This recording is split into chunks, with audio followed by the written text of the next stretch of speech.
Cara, que vergonha! Que vergonha!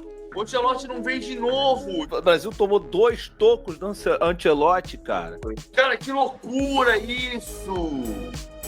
Que loucura, que mico mundial! Os nossos treinadores, eles não souberam fazer lição de casa, ô presidente? Eu costumo avaliar... A gente sabe que a CBF não tem personalidade nenhuma, que o presidente que tá lá não conhece de futebol. Agora, Mauro, sobre essa situação do Neymar, que tá cada vez ficando mais claro que ele influencia na escolha do treinador da seleção brasileira. A CBF se vê totalmente perdida após a recusa de Carlo Ancelotti para comandar a seleção. Nomes como Jorge Jesus e Abel Ferreira ganham força para assumir o comando. Tem muita pressão para cima de Edinaldo Rodrigues na CBF. Vamos conferir com detalhes aqui todas as últimas repercussões e informações aí sobre essa recusa do Ancelotti e sobre o novo nome que pode assumir o comando da seleção brasileira.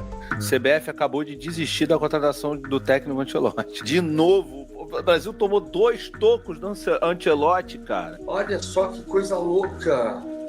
Cara, que vergonha! Que vergonha! O Ancelotti não vem de novo. Pela segunda vez, a imprensa da Itália, a imprensa da Espanha, tratou do que estava se tratando no Brasil. De que o Ancelotti estava quase contratado, que estava tudo certo. Um jogo já 4 de junho. O Brasil tem 4 jogos, vai jogar o último jogo em La Paz. E o Brasil não está classificado para a Copa do Mundo. Não está classificado para a Copa do Mundo. Não está. Que vergonha mundial é isso? Que loucura é isso? Nossa Senhora, que mico.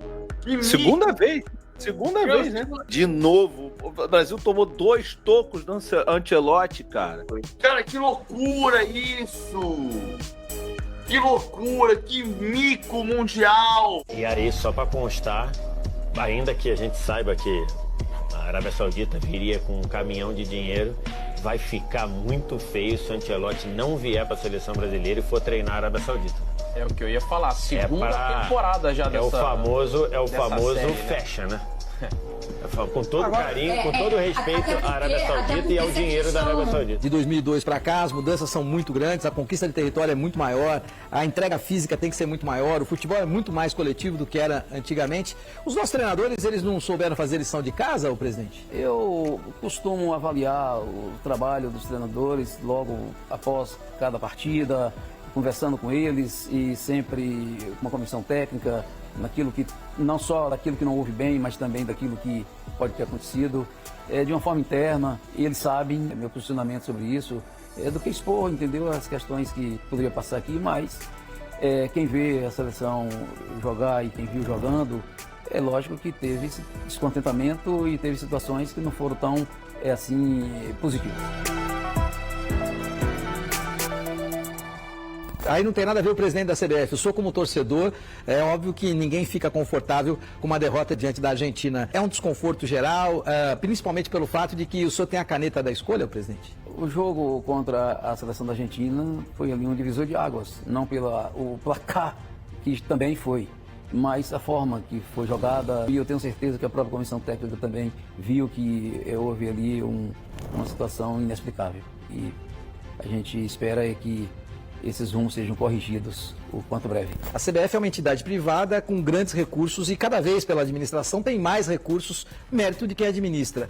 Diante dessa realidade, a gente não tem tamanho para poder convocar e para poder contratar quem a gente gostaria de contratar ou tem limitações? A CBF tem toda a estrutura para contratar aquilo que seja o melhor, para que possa dar conforto, tranquilidade a atletas, aos resultados, principalmente das partidas, e que honre também a estrutura que é uma seleção brasileira. Orçamento, a CBF não teria, assim, limitações, algum obstáculo de percurso possa acontecer. Tem convicção que o Brasil possa fazer uma grande campanha na Copa do Mundo? Como é que a CBF pensa a respeito do cuidado que precisa ter em relação ao futebol, que é a grande paixão desse povo brasileiro? Nós temos os melhores atletas do mundo. Quando convocados, eles têm essa noção.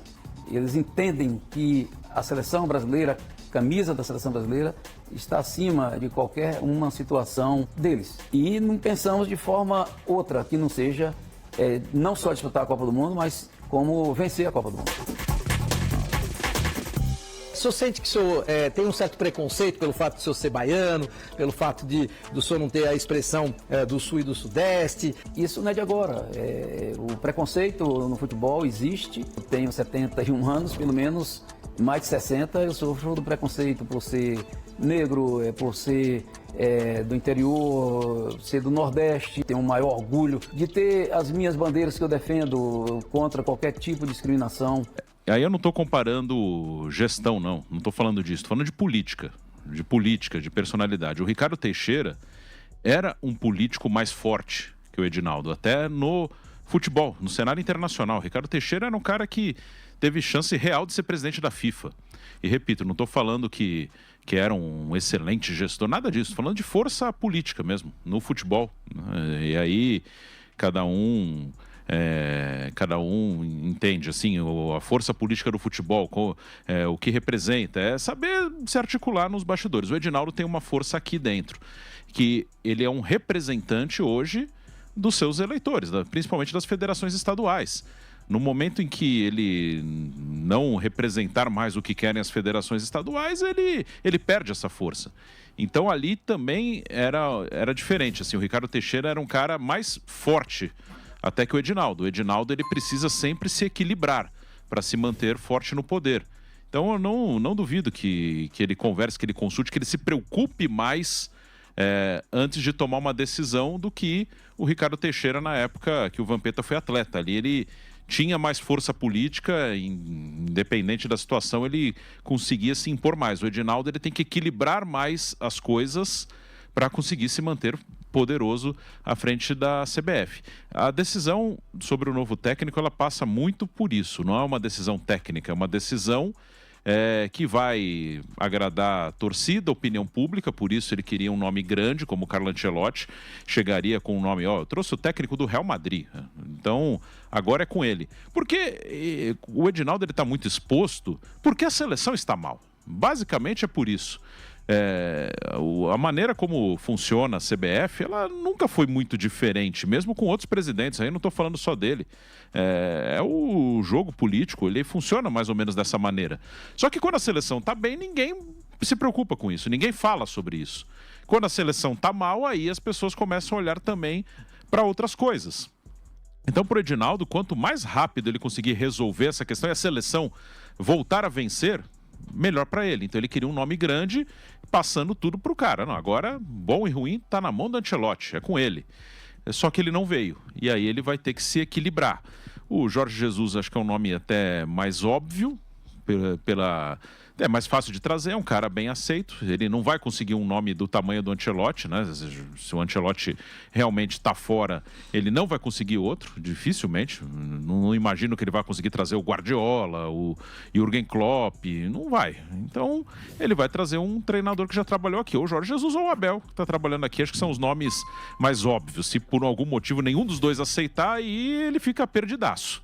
Aí eu não tenho ideia do que ele vai fazer. Então ele precisa se equilibrar mais. Ele tem poder, e ele mostrou isso na eleição, mas o poder não é tão grande. Ele precisa manter esse poder. Na época do Vampeta, o presidente que estava lá, ele tinha o poder, independente de qualquer coisa, era ele que mandava e acabou. O Edinaldo ele tem que se equilibrar para manter o poder. Então, por isso que eu acho que ele consulta mais gente, conversa, é mais cuidadoso. Esse nome, será que vai funcionar bem, se não vai? E aí é uma questão política, não é técnica, né? Acho que nem a escolha técnica, o que a seleção precisa, como eu quero que a seleção jogue, isso aí acho que nem é discutido, acho que nem passa pela discussão. Bom, a gente segue no YouTube, Mauro César Pereira, e sobre essa situação, eu vou te perguntar, primeiro sobre essa notícia de que a CBF vai levar em conta o que o Neymar falar. Eu acho um absurdo você... não, eu acho esse treinador o melhor para a seleção brasileira. Poxa, só que o Neymar vai ficar chateado, que se dane. Até porque, vamos ser sinceros, o Neymar pode ser decisivo para a seleção brasileira ainda. Não acho o mais provável, mas pode. Só que eu acho que um grande treinador pode ser muito mais decisivo do que o Neymar na Copa do Mundo de 2026. Isso é uma opinião minha. E a gente sabe que o Neymar vai influenciar, a gente sabe que a CBF não tem personalidade nenhuma, que o presidente que está lá não conhece de futebol.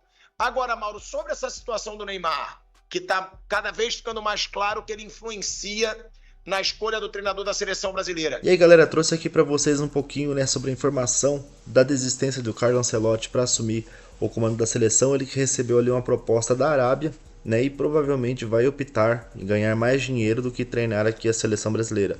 Teve também o Edinaldo Rodrigues falando de que a CBF tem muitos recursos, ou seja, pagar talvez uma multa ali para o Real Madrid e ficar com o Ancelotti não seria o problema, mas, né, por algum motivo eles decidiu recuar nessa contratação do técnico italiano. E também trouxe aqui as informações ali da Jovem Pan sobre o poder, né, a influência que tem o Edinaldo Rodrigues, de que ele é bem influente aqui no cenário nacional, mas fora, né, comparado ali com o Ricardo Teixeira, que era o antigo chefe da CBF, ele não é tão conhecido assim, não tem todo o poder como o Ricardo Teixeira, que era bem político, né, nessa parte, mandava mesmo e fazia bastante articulações, ou seja, há toda essa questão sobre essa bagunça da CBF, a recusa do Ancelotti, jogo da seleção próximo, né, e na convocação para acontecer, ainda nada definido. Então deixa embaixo a sua opinião, o que você está achando de toda essa bagunça na seleção, né? Deixe seu like aqui no vídeo, se inscreva e não se esqueça de ativar o sininho para não perder os próximos vídeos. Um grande abraço e até a próxima.